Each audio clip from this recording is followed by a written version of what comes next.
partir do versículo 1 do capítulo 1 de Gênesis até o versículo 4 do capítulo 2, será a nossa leitura.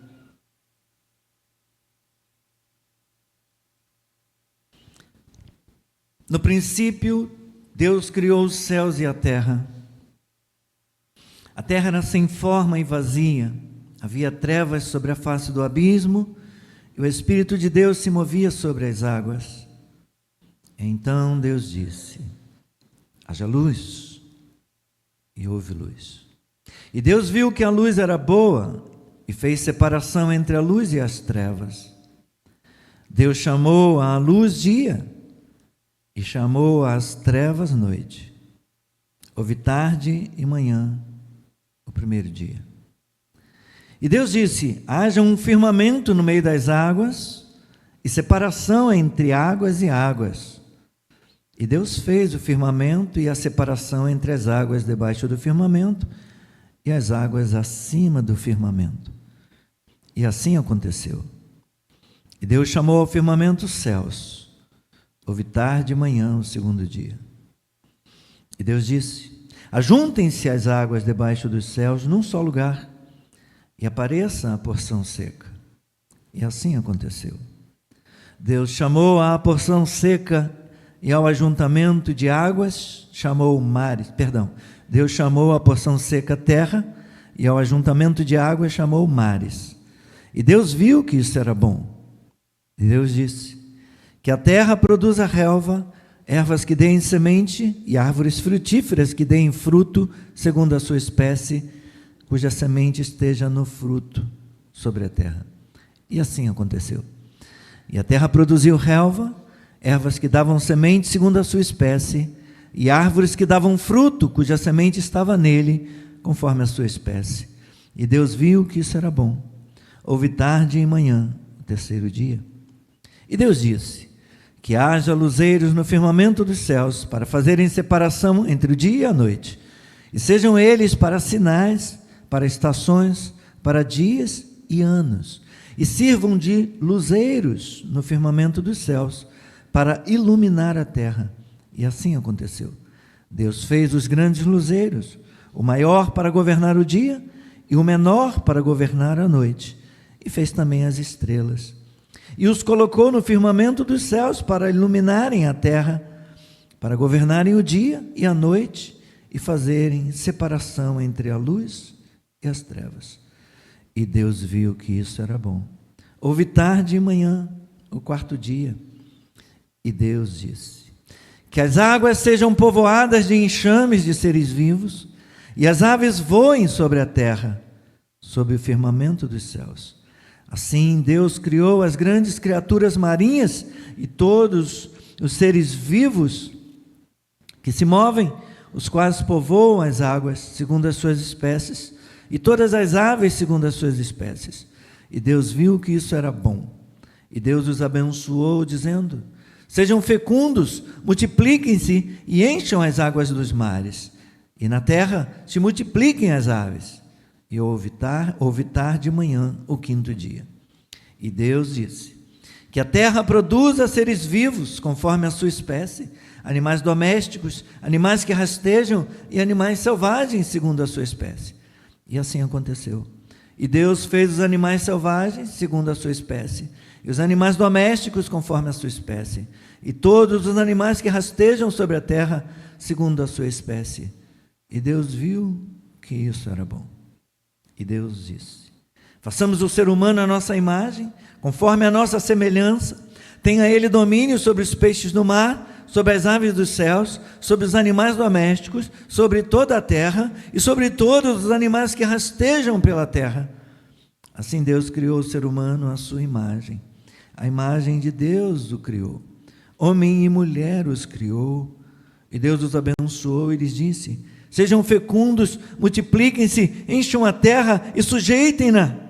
Tenham domínio sobre os peixes do mar, sobre as aves dos céus e sobre todo o animal que rasteja pela terra. E Deus disse ainda: eis que lhes tenho dado todas as ervas que dão semente e se acham na superfície de toda a terra, e todas as árvores em que há fruto que dê semente, e isso servirá de alimento para vocês e para todos os animais da terra, todas as aves dos céus e todos os animais que rastejam sobre a terra e em que há fôlego de vida. Toda erva verde lhes servirá de alimento. E assim aconteceu. Deus viu tudo o que havia feito, e eis que era muito bom. Houve tarde e manhã, o sexto dia. Assim, pois, foram acabados os céus e a terra e tudo o que neles há. E havendo Deus terminado no sétimo dia a sua obra que tinha feito, descansou nesse dia de toda a obra que tinha feito. E Deus abençoou o sétimo dia e o santificou, porque nele descansou de toda a obra que como Criador tinha feito. Esta é a gênese dos céus e da terra, quando foram criados, quando o Senhor Deus os criou. Obrigado, Senhor. Somos gratos a Ti, Deus bondoso, Deus poderoso, excelso, altíssimo, Deus soberano, Criador de tudo que há, formador e doador da vida. Deus que reina e que governa sobre o reino criado e sobre as tuas criaturas. Obrigado, Senhor. Muito obrigado a Deus pela tua palavra, sobre a qual nós vamos agora fundamentar, Senhor, a mensagem desta manhã. Pedimos que o Senhor nos ilumine, pedimos que o Senhor nos ajude, que o Senhor nos revista, que o Senhor nos dê todo entendimento, toda graça, para ouvirmos o Senhor falando conosco nesta manhã. Em o nome de Jesus. Amém. Podeis sentar.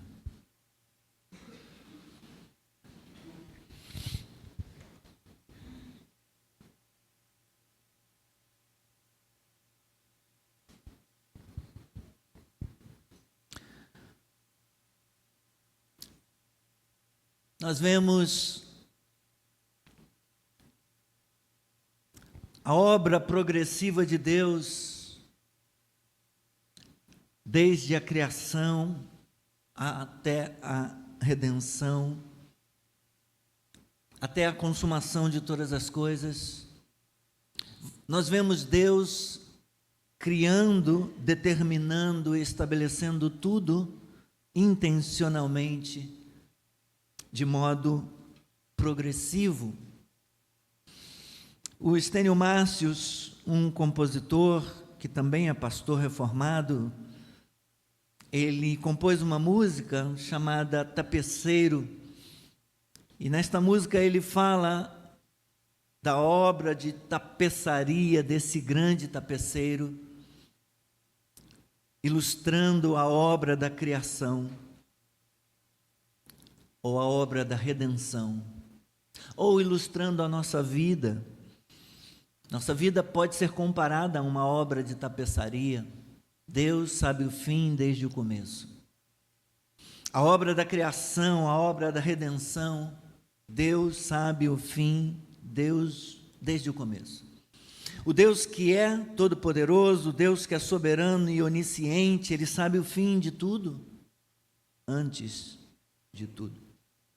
Esse Deus realiza a sua obra progressivamente, Ele é incansável no seu trabalho, Ele é paciente na realização dessa obra, quando se assenta no seu tear até ver tudo pronto.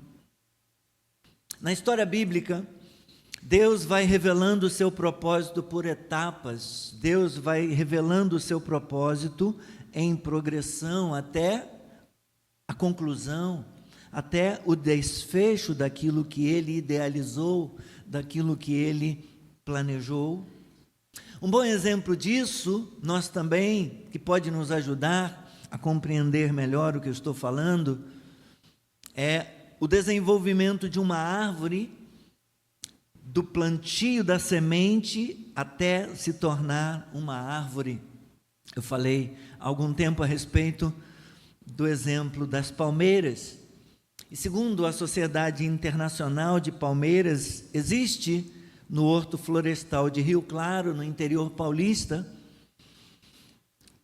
a maior palmeira do mundo com 42,5 metros.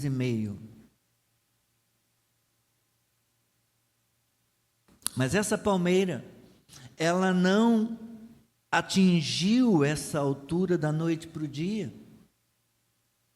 Levou décadas para ela atingir os 42,5 metros. Mas a semente dessa palmeira, antes mesmo dela se tornar uma mudinha, a semente dela continha todas as informações necessárias no seu DNA, as quais foram sendo liberadas progressivamente até que ela atingisse o ápice do seu crescimento, até ela se tornar uma palmeira com 42,5 metros.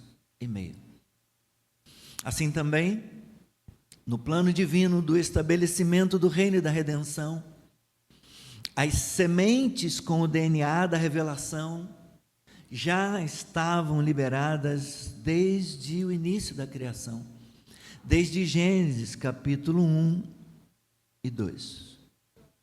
E com o passar do tempo, nós vamos vendo ao longo das Escrituras o avanço, o progresso desse plano de Deus, etapa após etapa, até se tornar um plano realizado, até se tornar um reino consumado.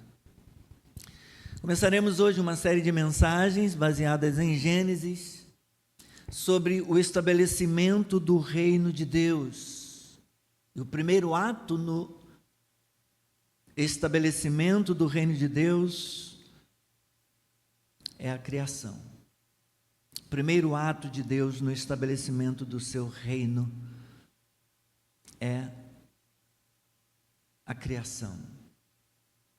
O título Gênesis, ele significa origem ou fonte, de acordo com o nome grego. Gênesis tem origem grega, significa, portanto, fonte ou origem.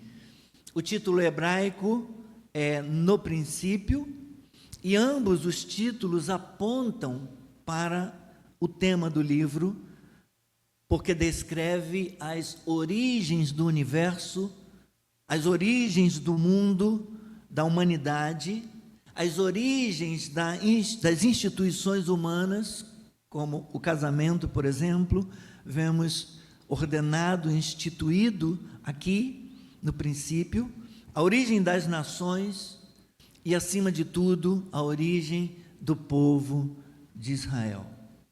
Gênesis é também chamado o primeiro livro de Moisés, por tratar-se da primeira parte de uma obra de 5 volumes, conhecida como Lei ou Pentateuco, os 5 primeiros livros da Bíblia. E Gênesis pode ser dividida em 2 partes que não são iguais. A primeira parte dos capítulos 1 ao 11, e esses capítulos de Gênesis afirmam que nós vivemos, ensinam que nós vivemos em um universo pessoal. O mundo material e moral em que vivemos foi projetado por uma pessoa que fez o ser humano distinto do restante da criação. Esses capítulos se concentram na história pré-patriarcal, que, como eu disse, tratam das origens da raça humana. A segunda parte, dos capítulos 12 a 50, destacam outra mensagem, a mensagem de que vivemos em um universo de propósitos. Esses capítulos de 12 a 50 contam a história do chamado divino de Abraão e relatam o desenrolar do plano e do propósito de Deus para a história por meio da aliança abrâmica. Eles cobrem o período dos patriarcas e eles se concentram nas origens de Israel. Vamos começar hoje a considerar as Escrituras a fim de ver como a Bíblia, do início ao final, de Gênesis a Apocalipse, ela nos conta a história da jornada de Deus ao longo do caminho da redenção. Em Gênesis 1 e 2, nós temos um jardim com um casal. Mas no final, em Apocalipse, nós temos uma grande cidade. Nós temos uma multidão incontável de pessoas adorando um grande Deus. Como que isso aconteceu? Que caminho que foi percorrido? Como um jardim se torna uma grande cidade? Como um casal se transforma em uma multidão incontável de gente? Um grande povo. Com essas mensagens de Gênesis, nós veremos que desde Gênesis 12, o propósito de Deus não é alcançar com a sua bênção somente uma família, ou um povo, uma nação. O propósito de Deus é alcançar todos os povos, todas as nações da terra. Abra sua Bíblia em Hebreus, por favor. Deixe marcado aqui Gênesis, mas abra agora Hebreus 1.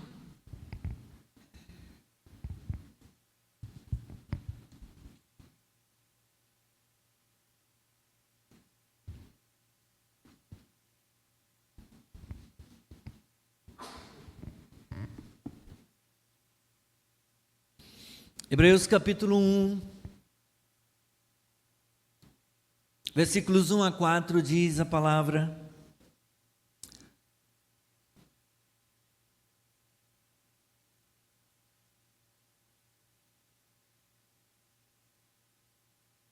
achou?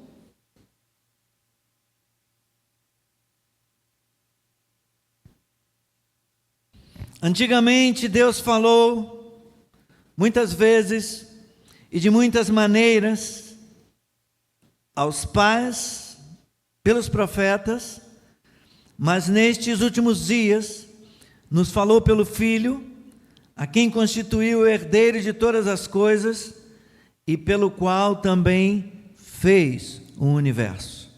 O Filho, que é o resplendor da glória de Deus e a expressão exata do seu ser, sustentando todas as coisas pela sua palavra poderosa, depois de ter feito a purificação dos pecados, assentou-se à direita da majestade nas alturas, tendo se tornado tão superior aos anjos, quanto herdou mais excelente nome do que eles. Aleluia!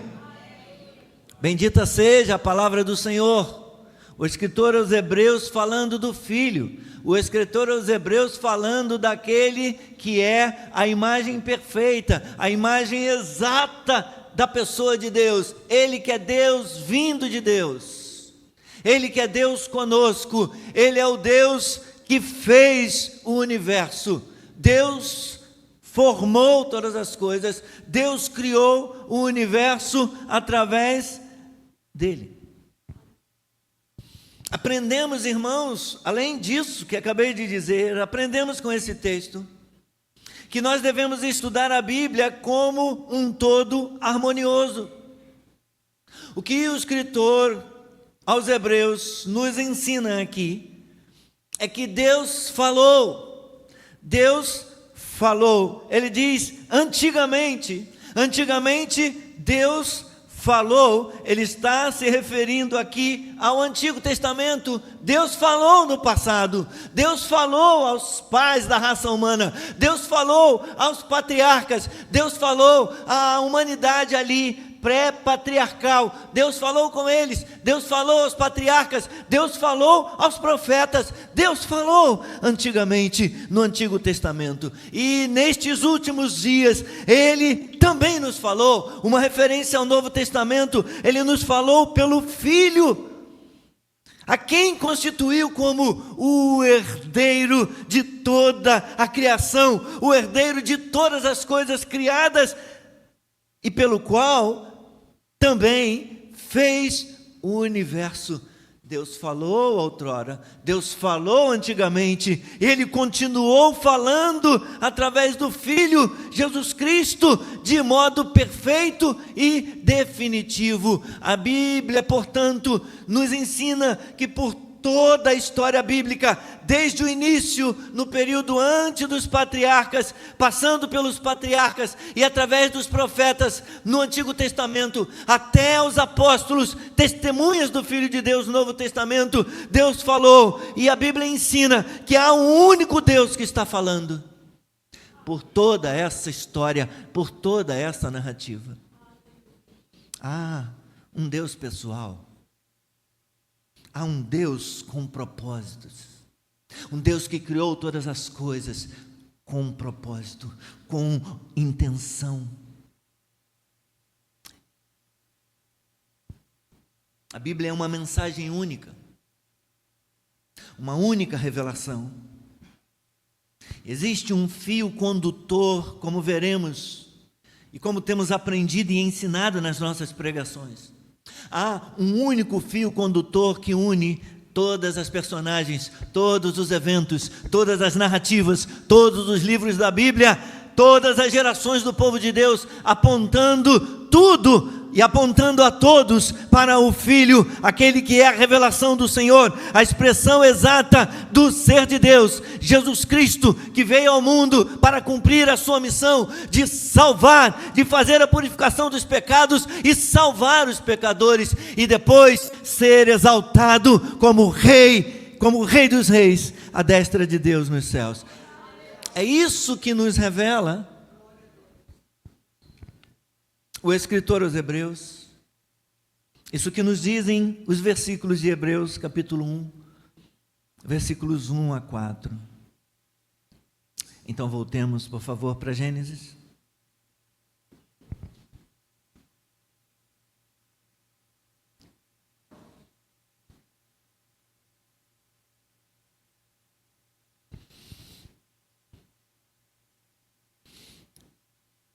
Em Gênesis 1, do versículo 1 até Gênesis 2, do versículo 3, eu li o 4 de propósito, mas o prólogo de Gênesis é do versículo 1, do capítulo 1, até o versículo 3 do capítulo 2. O prólogo é um texto que precede uma obra, o texto que apresenta uma obra. Prólogo é sinônimo de prefácio, preâmbulo, é a parte que vem antes da obra e que anuncia o tema. Esse é o prólogo para o restante do livro de Gênesis, expondo quem é Deus e como Ele se relaciona com o mundo. Dessa forma, esse prólogo fornece uma chave para a interpretação de todo o livro de Gênesis, se não da Bíblia toda. E como diz Don A. Carson, esse prólogo é mais do que uma declaração teológica, é um hino de louvor ao Criador, por meio de quem e para quem todas as coisas existem.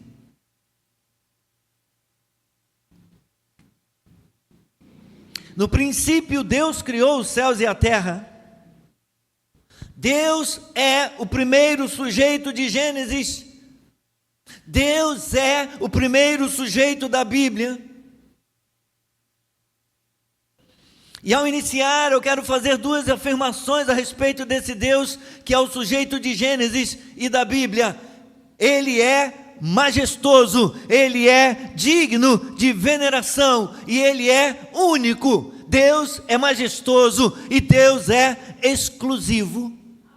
O nome pelo qual Deus, a palavra é Elohim, é identificado em Gênesis 1, versículo 1, significa, denota, afirma a majestade e a exclusividade de Deus. Deus é magnífico. Deus, como lemos no Salmo 148, é excelso. Sua glória é acima da terra e dos céus, acima de todos e acima de tudo. Deus é majestoso e Ele também é exclusivo. Não há outro Deus. Pode aplaudir, podemos aplaudir. Se vamos aplaudir, então aplaudamos todos, porque os aplausos aqui sempre são para Deus. Aleluia! Não há outro Deus. Deuteronômio capítulo 4, versículo 39 nos diz: por isso hoje vocês saberão e refletirão em seu coração que só o Senhor é Deus, em cima no céu e embaixo na terra, não há nenhum outro Deus. E como lemos em Isaías 43, versículo 10, vocês são as minhas testemunhas, diz o Senhor, vocês são o meu servo a quem escolhi, para que saibam, creiam em mim e entendam que eu sou, e que antes de mim, Deus nenhum se formou, e depois de mim, nenhum haverá. Nem antes de mim, nem depois de mim. Não há outro Deus. Deus é a verdade. Deus é a base de todo o conhecimento saudável, sadio. Deus é pessoal. Esse Deus fala. Ele falou outrora, Ele falou antigamente. Ele falou recentemente. Ele continua falando. Ele está falando nessa palavra, nessa Bíblia. Posso falar da pessoa desse Deus? Gênesis 1, versículo 1 nos fala da obra desse Deus majestoso e exclusivo. Ele criou os céus e a terra. Deus criou a partir do nada, porque somente Deus tem poder de criar as coisas a partir do nada. Romanos capítulo 4, versículo 17 nos diz: o Deus que vivifica os mortos, falando desse nosso Deus, desse Deus pessoal, desse Deus intencional, desse Deus exclusivo que criou tudo que existe, que chamou do nada todas as coisas à existência. Paulo, escrevendo aos Romanos, diz que esse Deus é o Deus que vivifica os mortos e chama à existência as coisas que não existem. Só Deus chama do nada aquilo que existe, porque só Deus tem esse poder. E o escritor aos Hebreus, no versículo 2 do capítulo 1, e já lemos isso, ele nos diz que o Filho é aquele pelo qual Deus também fez o universo, de modo que a Trindade está presente lá em Gênesis. O Deus Pai, o Deus Filho e o Espírito que pairava sobre a face do abismo. O fato de que somente Deus é o Criador de tudo o que existe, sustenta, afirma e sustenta que Deus é o único Deus verdadeiro. Louvado seja o nome do Senhor. Mas como já percebemos, Gênesis 1 não é a única fonte na Escritura que aponta a Deus como Criador. Tanto o Antigo Testamento quanto o Novo ensinam a integridade essencial de tudo que lemos em Gênesis e nos ajudam a explorar o significado das declarações cabais a respeito desse Deus e a respeito do mundo encontradas no capítulo inicial da Bíblia. Uma das contribuições mais contundentes vem do profeta Isaías, que nos diz: porque assim diz o Senhor, que criou os céus, e Ele é o único Deus que formou a terra e a fez. Ele a estabeleceu, Ele não a criou para ser um caos, mas para ser habitada. Eu sou o Senhor e não há outro. Isaías 45, versículo 18. Louvado seja o nome do Senhor. Glória a Deus, irmãos. O universo foi formado com um propósito. O propósito de servir de lar para a humanidade. Independentemente da vastidão do nosso universo, a maior preocupação de Deus é com os seres humanos e não com a matéria inanimada. O Salmo 104 recapitula o ato criativo de Deus e exalta a Deus por haver formado um mundo como habitação dos seres vivos, grandes e pequenos. O coração do salmista, quando compôs esse salmo, estava repleto de admiração ao contemplar a criação. E ele faz as seguintes observações: que variedade, Senhor! Que variedade, Senhor, nas tuas obras. Você gosta de contemplar a criação, a natureza? Pense na variedade das flores, orquídeas, crisântemos, azaleias, prímulas, calêndulas,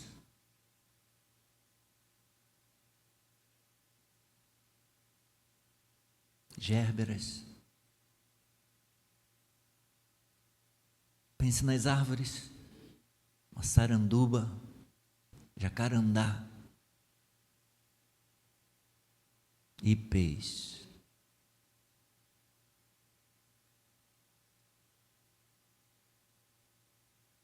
Para citar só algumas. Pense nas cores, nas formas. Que variedade, Senhor, nas tuas obras. Olha para o lado. Eu estou vendo todos vocês. Que variedade, Senhor, na tua obra. Elis, talvez a bebezinha mais jovem, né? Entre nós. Que variedade nas gerações. Pequenos, grandes. Como Deus é maravilhoso. Então o salmista diz: que variedade, Senhor, nas tuas obras. Fizeste todas elas com sabedoria. Estou lendo o versículo 24 do Salmo 104. E do 27 ao 31 também. A terra está cheia das tuas riquezas. Todos esperam de ti que lhes dês de comer a seu tempo.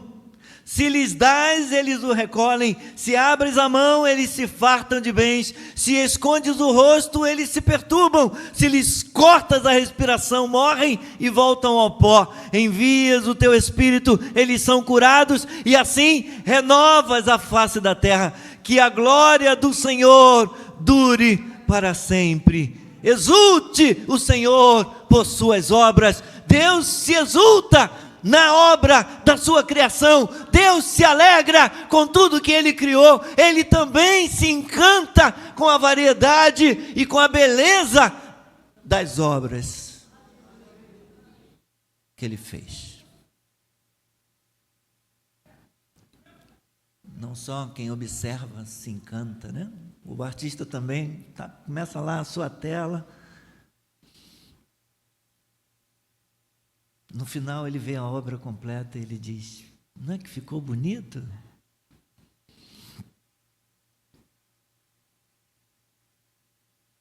Gênesis 1, versículo 1. Diz assim: no princípio Deus criou os céus e a terra. Agora Gênesis 2, 4.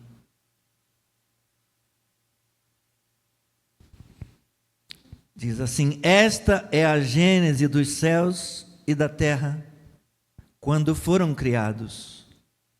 quando o Senhor Deus os criou.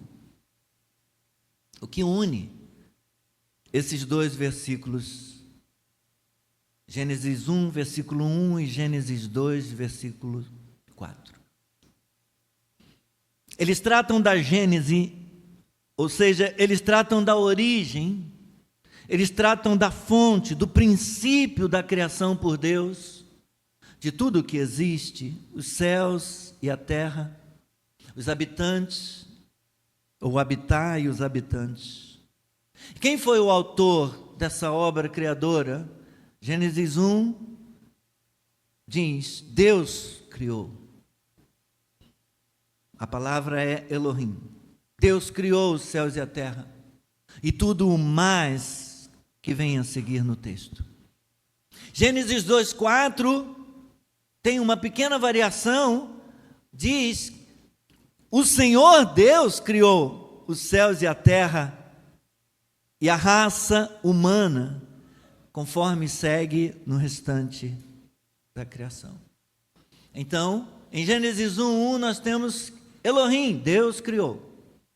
Em Gênesis 2:4 nós temos Yahvé Elohim, o Senhor Deus criou. Os autores do livro O Drama das Escrituras, eles nos ajudam a compreender que essa diferença do nome pelo qual Deus se dá a conhecer logo no início é crucial, meus irmãos, é fundamental, porque nos ajuda a perceber desde já, desde o início, que o Deus de Israel, o Deus Elohim, esse é o nome comum para a divindade ali no princípio, esse Deus, ele é o Deus que criou o universo. E esse Deus, ele também é o Senhor Deus. Ele também é o libertador, o resgatador, o redentor do seu povo.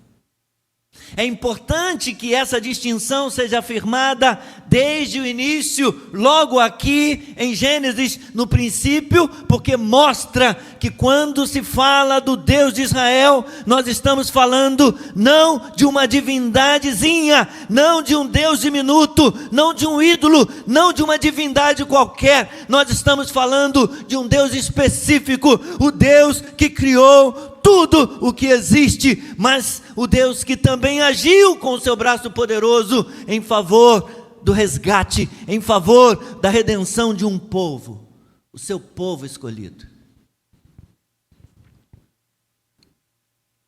Isso é muito significativo. Foi significativo para os primeiros leitores, para os leitores originais de Gênesis, porque eles conheciam as histórias dos povos vizinhos, das divindades desses povos vizinhos, divindades tribais de outras nações. É importante para que eles possam compreender que o Deus de Israel é distinto das divindades deles, que o Deus de Israel é único, que o Deus de Israel é exclusivo, ele não é uma divindade entre outras, ele é único, ele é o Senhor, ele é o Deus que cria e que governa toda a criação. O Deus Todo-Poderoso que escolheu se revelar aos outros povos, escolheu se revelar aos outros povos através da história do seu povo. Assim começamos a compreender, meus irmãos,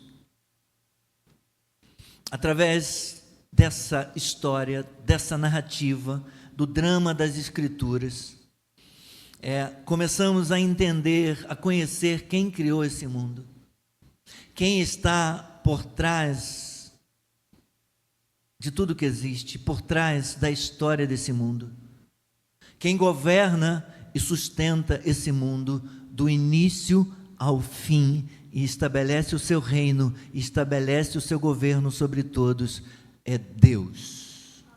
Não é o acaso, Não há acasos em Deus, não existe acasos em Deus.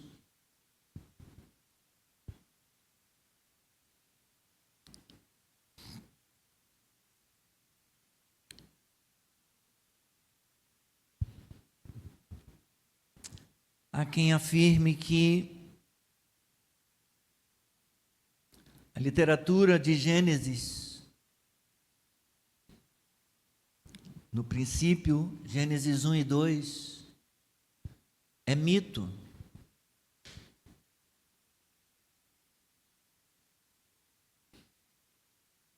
Mas queremos afirmar que Gênesis não é mito. A literatura de Gênesis não é uma história de faz de conta. Era uma vez um lugarzinho no meio do nada.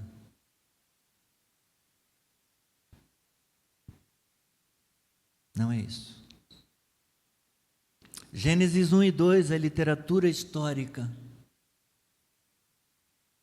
Alguns a definem como proto-história.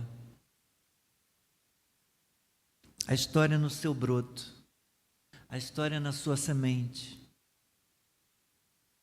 É literatura histórica. Basta que queiramos enxergar. Há marcadores temporais em Gênesis 1 e 2. Primeiro dia, segundo dia, terceiro dia, quarto dia, quinto dia. A demarcação geográfica em Gênesis 2. Gênesis 2:8 fala na direção do Oriente. Há um rio que rodeia a terra de Havilá. Gênesis 2:11, há um rio que corre pelo leste da Assíria, o rio Tigre. Gênesis 2:14, e ainda fala do rio Eufrates, que é um rio da Ásia Ocidental, que tem uma extensão de 2.700 quilômetros, nasce nos planaltos da Armênia, na Turquia, atravessa a Turquia, a Síria e o Iraque. No sudeste do Iraque, o rio Eufrates se junta com o rio Tigre. Tem demarcadores demográficos, geográficos.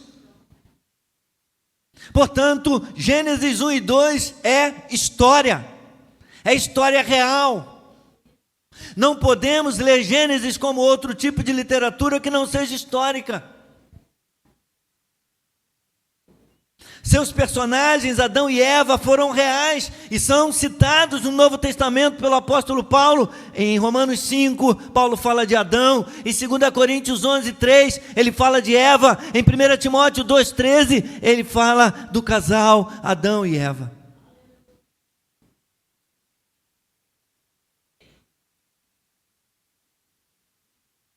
Mas Gênesis não se ocupa apenas com contar uma história. A narrativa de Gênesis possui também um viés argumentativo, um viés apologético. Tem uma mensagem que está sendo pregada, há uma defesa, há uma argumentação que está sendo mostrada aqui. Por quê? Porque foi escrito em um contexto original de outros povos que tinham suas próprias histórias, que tinham suas próprias crenças, que tinham suas próprias divindades, como os sumérios, como os babilônios, como os próprios egípcios. Portanto, Gênesis se propõe a estabelecer logo de início que esse Deus que está sendo apresentado aqui, esse Deus exclusivo, esse Deus soberano, esse Deus majestoso, esse Deus todo-poderoso, é o Criador de todo o universo, é o Criador de tudo que existe, e que esse Deus não dá possibilidade, não dá margem para a existência de outra divindade como Ele. O que eles podem fazer é adorar o sol, adorar a lua, adorar a criação, mas esse Deus, Ele faz o sol brilhar ou apagar.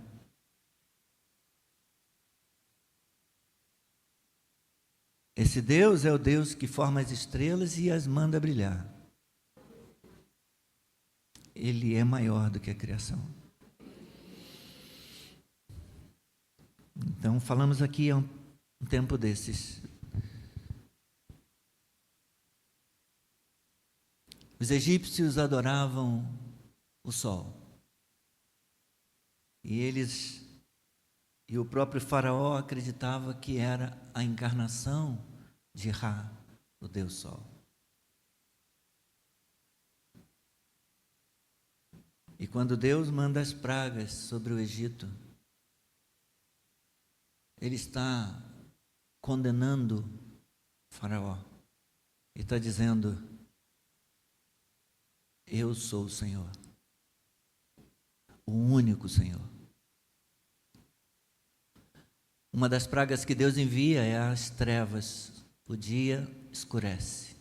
Deus está dizendo assim: apague sol, porque sou eu que mando aqui. Quando Deus fere o primogênito de Faraó, Ele está dizendo: eu dou a vida, eu crio, eu tiro a vida, e eu sou o Senhor, o único Senhor. Não é você, não é a divindade que você adora. Então Deus pune com a praga da morte dos primogênitos.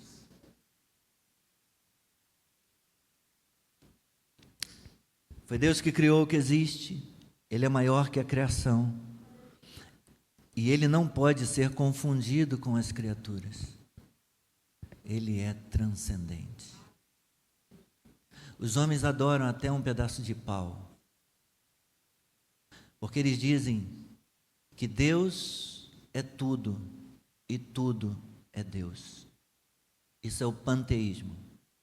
Deus diz: eu crio tudo que existe, eu governo tudo que existe, inclusive a madeira, as árvores que eu criei. Mas eu não me confundo, não sou para ser confundido com uma árvore. Eu sou uma pessoa, eu sou o Senhor. Eu falei ontem, eu continuo falando hoje, eu sou Deus. Gênesis 1 e 2, eu vou correr para terminar logo, por favor, por causa da hora. Gênesis 1 e 2, a literatura teológica também é sobre Deus, apresenta desde o início o Deus que criou tudo que existe, o Deus que governa, o Deus que sustenta, o Deus que tem um propósito para o mundo que Ele criou a terra, Ele criou o mundo para que os homens pudessem habitar. Ele determinou como os seres criados iriam se procriar. E até hoje é assim. Até hoje é assim. Portanto, meus irmãos, o Deus da Bíblia, o Deus de Israel não foi criado. Ele não se limita a um povo, tribo ou região. Ele governa sobre tudo e sobre todos. Ele governa o universo e reina sobre as nações. Ele é digno de ser adorado. Ele é digno de louvor. Nós vamos continuar essa mensagem no próximo domingo, para falar do propósito para o qual Deus nos criou. Porque Deus não nos criou sem propósito. Nossa vida tem um propósito. Nós não estamos aqui por acaso. E quando Deus nos criou, Ele nos criou à imagem dEle. Claudia, no finalzinho ainda está dando eco. Deus nos criou à imagem dEle, para sermos os seus representantes aqui nesse mundo, para adorarmos a Ele. É muito triste vermos como o mundo está de cabeça para baixo. É triste vermos Deus ter criado o ser humano, homem e mulher, conforme a sua imagem, conforme a sua semelhança, para serem vice-regentes com Deus nesse reino, para dominarem sobre a criação. Nós vermos pessoas se arrastando, sendo puxadas jovens sendo puxados por outros numa coleira, andando de quatro como se fossem cães.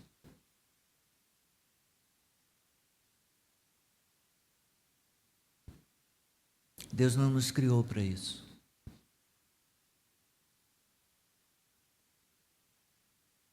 Somos a glória da criação de Deus, criados para louvor da sua glória, criados para adorá-lo, para glorificá-lo com a nossa vida.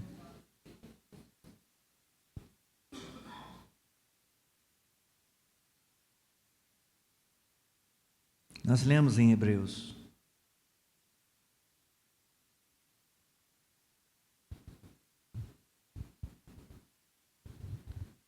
homens e mulheres foram feitos mordomos de Deus, vice-regentes ou representantes do Rei no reino desse mundo. Deus ordena para o primeiro casal: dominem, sujeitem a terra. Lamentavelmente, conhecemos a história. O homem perdeu a sua condição de viver com Deus no Éden, no paraíso, num lugar perfeito, num lugar de paz, num lugar de vida, onde ele tinha comunhão e intimidade com Deus. Ele escolheu ser autônomo, ele escolheu fazer a sua própria regra, ele escolheu quebrar a ordem estabelecida por Deus. E então, depois da queda, depois de Gênesis 3, nós vemos o homem obedecendo uma cobra. E hoje nós vemos pessoas achando que é cachorro.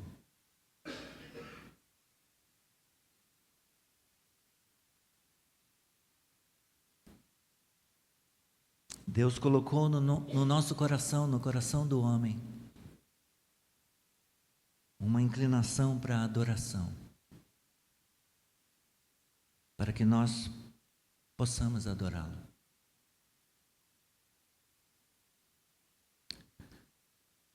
Há um lugar no coração humano para adoração a Deus.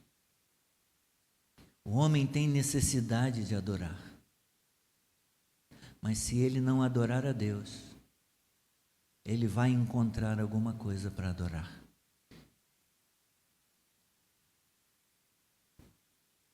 Ainda que seja uma cantora, ainda que seja um ator, qualquer coisa. Mas Deus não divide a glória dele com ninguém.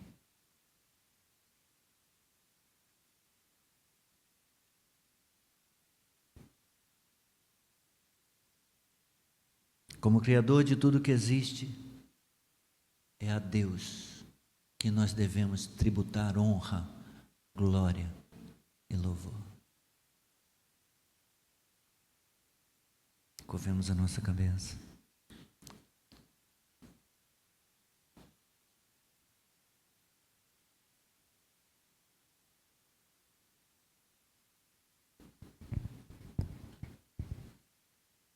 Os teólogos cristãos acreditam que a adoração a Deus está no centro do que significa ser humano.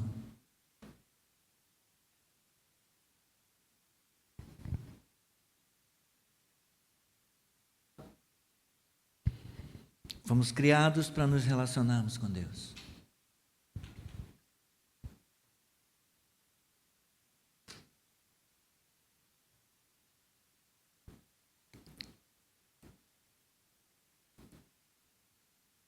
Tu és digno, Senhor. Tu és digno.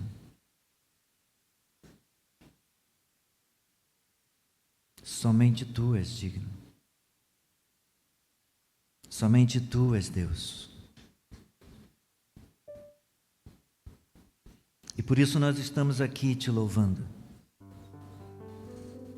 Por isso nós estamos aqui, rapazes, moças, velhos e crianças, louvando o nome do Senhor, porque só o seu nome é digno, só o seu nome é grande, só o seu nome é excelso. A sua majestade está acima da terra e dos céus. Aleluia. Ser exaltado, ser engrandecido, Senhor. Exalta o louvor de todos os seus santos. Exalta, Senhor, ó Deus, o poder do seu povo, a vida do seu povo. Aleluia. Ó Senhor, nós somos o teu povo. Fomos separados, fomos atraídos, fomos criados, Senhor, para ti. Aleluia. Aleluia. Oh, aleluia. Glória, glória ao nome do Senhor. Glória ao nome do Senhor.